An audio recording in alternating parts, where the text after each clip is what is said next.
میرا سوال یہ ہے کہ جو کوئی بھی ہندو یا عیسائی جو کہ اپنے مذہب میں اپنے خدا پہ بہت زیادہ کامل یقین رکھتا ہے اور وہ جو بھی دعا کرتا ہے وہ پوری ہوتی ہے اور اس کا یقین جو ہے وہ کامل تر کامل ہوتا جاتا ہے، تو اس کو خدائے واحد کی طرف یا اسلام کی طرف کیسے جو ہے نا راغب کیا جا سکتا ہے؟ بات یہ ہے کہ ہر ایک کا خدا ایک ہے، ٹھیک ہے؟ جو مرضی نام دے دے، کوئی بھگوان دے دے، کوئی اللہ دے دے، کوئی گاڈ دے دے یا کچھ اور نام دے دے، تصور ایک خدا کا ہے۔ ہندوؤں نے بہت سارے بت بنائے ہوں لیکن ان کا بھی ایک خدا ہے۔ یہ ذریعہ سمجھتے ہیں کہ جو چھوٹے چھوٹے بت ہیں یہ ذریعہ ہیں اس خدا تک پہنچنے کا۔ باقی اللہ تعالیٰ کی رحمانیت ایک چیز کام کر رہی ہوتی ہے۔ تم جب پڑھتے ہو بسم اللہ الرحمن الرحیم تو بغیر مانگے دینے والا ہے، بہت سارے معاملات میں اس کی رحمانیت کام کرتی ہے، ٹھیک ہے؟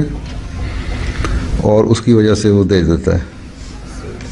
اللہ تعالیٰ نے قرآن شریف میں بھی لکھا ہے کہ جب تم لوگ سمندر میں تمہاری کشتی پھنس جائے اور طوفان آ جائے تو تم اللہ سے مدد مانگتے ہو، اور جب اللہ تعالیٰ دعا قبول کر لیتا تمہاری، جب زمین پہ پہنچ جاتے ہو تو پھر باغی ہو جاتے ہو، ٹھیک ہے؟ لیکن اللہ کہتا ہے میں اتنی قدرت رکھتا ہوں کہ زمین پہ بھی تم لوگوں کو عذاب دے سکوں، ٹھیک ہے نا؟ تو جو دعائیں اگر کسی کی درد سے نکلی ہوئی چیز ہے، اس وقت کی درد کو اللہ تعالیٰ کی رحمانیت ہے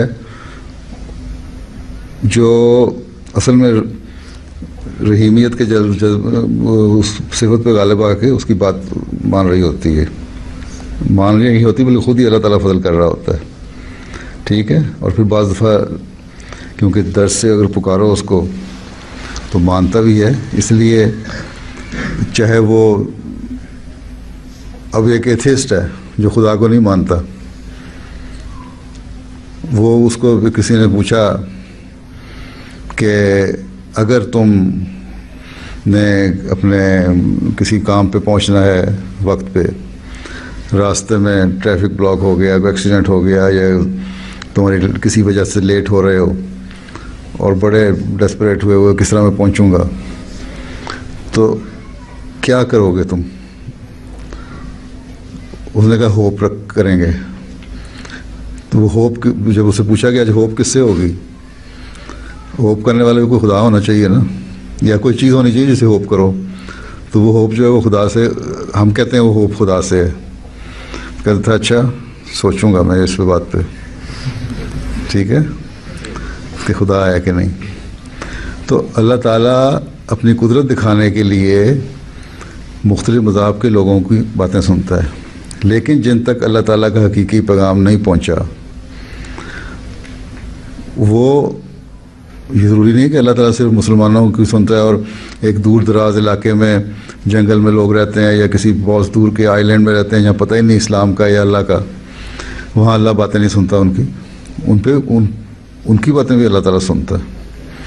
تو یہ یقین کروانے والی بات ہے کہ دیکھو ہماری دعائیں اللہ تعالیٰ سنتا ہے مشکلات میں پھنسے ہوں کی اس نسبت سے زیادہ جتنی تمہاری سنتا ہے۔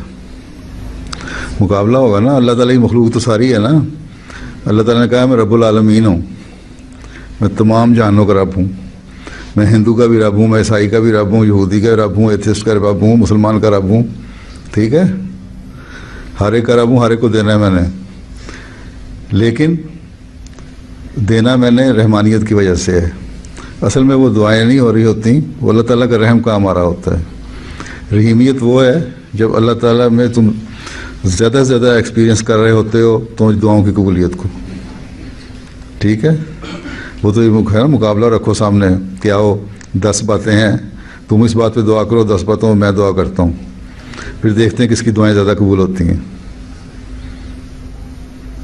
تو مقابلہ لائے گا تبھی پتہ لگے گا نا، ادروائز تو پتہ نہیں لگ سکتا۔ وہ تو اللہ تعالیٰ ہر ایک کو، کیونکہ اللہ تعالیٰ نے کہ رب العالمین نے پالنا ہے ہر ایک کو، وہ پال رہا ہے، وہ پالنے میں اس کی مشکلات کو دور کرنا بھی شامل ہے، اور پھر اپنے ایمان کے مطابق وہ دعا کر رہا ہوتا ہے. اور لیکن اگر اس کو حقیقی پیغام مل جائے اللہ تعالیٰ کی ذات کا، اس کو اچھی طرح سمجھا دیا جائے اور سمجھ اس کو آ جائے، یا کم از کم تم نے اس کو بھی بتانے کے لیے کہ خدا ایک ہے، اسلام کا خدا ایک ہے اور کیا چاہتا ہے ہم سے، کیا کیا اس کی صفات ہیں، پھر بھی اگر وہ مخالفت کرتا ہے تو پھر وہ خدا کی پکڑ کے نیچے آئے گا. اگر اس پہ حجت ہی نہیں ہوئی ہے تمام، تم نے اپنی پوری کوشش نہیں اس کے اوپر کر لی، پھر یہ کہنا کہ اس کی بھی سنتا ہے ہماری بھی سنتا ہے، یہ غلط ہے. اس پہ ساری حجت تمام کرو، پوری اپنی کوشش کرو، اس کو یہ بتاؤ کہ خدا ہے، اسلام کا خدا ہے، کیا کیا کہتا ہے، کیا کیا چاہتا ہے. اور اگر وہ تم پر رحم کر رہا ہے تو اس کا مطلب یہ نہیں ہے کہ وہ تم اس کو پسند ہو. اس کو اپنی ساری مخلوق پسند ہے.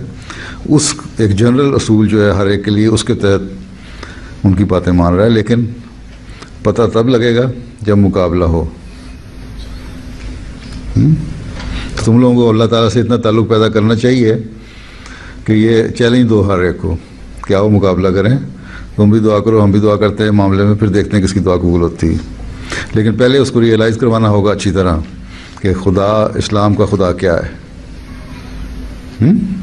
کوئی ایک دلیل جو ہو کہ ان کو ریئلائز کرایا جا سکے اس دلیل سے کہ اسلام کا خدا کیا ہے، ان کو راغب کیا جا سکے اس سے. کیا ایک کوئی دلیل ہو کہ ان کو دلیل کیا ہے؟ قبولیت دعا دلیل نہیں ہے. میں یہ کہہ رہا ہوں اللہ تعلق پیدا کرو اللہ تعالیٰ سے. دو طرح کے لوگ ہیں، ایک جو خدا پہ یقین رکھتے ہیں لیکن سمجھتے ہیں ہمارا مذہب سچا ہے. ٹھیک ہے نا. سوال یہ ہے کہ ہر مذہب جو آیا وہ اللہ تعالیٰ کی طرف سے آیا. جب وہ آیا وہ سچائی تھا. ہر نبی جو آیا اس کی اتنی بڑی فالوئنگ ہے، آخر وہ سچا تھا خدا کی طرف سے تو اتنے بڑے لوگ اس کے پیچھے چلے نا. ٹھیک ہے. لیکن اللہ تعالیٰ نے ہر ایک کو اگلے زمانے کے لیے اور بہت ساری جو مزید علم ہے اس میں کو ایکسپینڈ کرتا گیا، نالج کو وائڈ کرتا گیا، تمہارا سوچوں کو پھیلاتا گیا ہے. تو اس کے لیے اللہ تعالیٰ نے اس طرح آہستہ آہستہ ذہن جب کھولا انسان کا تو علم بھی زیادہ بڑھتا چلا گیا. اور قرآن کریم وہ کتاب ہے جس نے ہر علم کو اپنے اندر سمیٹ لیا. ٹھیک ہے. تو سوال یہ ہے کہ دین، جہاں تک مذہب کا سوال ہے، ان کا مذہب بھی سچا تھا لیکن اب وہ بگڑ گیا. اب جو صحیح مذہب ہے وہ ہے جو قرآن کریم پیش کرتا ہے. اس میں بھی مسلمانوں نے بہت ساری باتیں ایسی داخل کر لی ہیں جو غلط ہیں. اسی لیے حضرت مسیح موعود علیہ السلام آئے تھے اس کو بتانے کے لیے کہ اصل کیا ہے تعلیم قرآن کریم کی. ٹھیک ہے نا. یہ تو کسی کو یہ کہنا غلط ہے کہ تمہارا مذہب غلط ہے. یہ کہنا ہے کہ تمہارا مذہب صحیح ہے لیکن تم نے اس کو اب بگاڑ لیا. اس لیے اب جو اللہ تعالیٰ نے یہ مذہب بتایا قرآن کریم میں دلیلیں دی ہوئی ہیں، اس کی طرف آؤ. اور وہ تبھی ہوگا جب آپ خود بھی، پہلی بات تو یہ 5 وقت کے نمازی ہوگے، پھر اللہ سے تعلق پیدا ہوگا.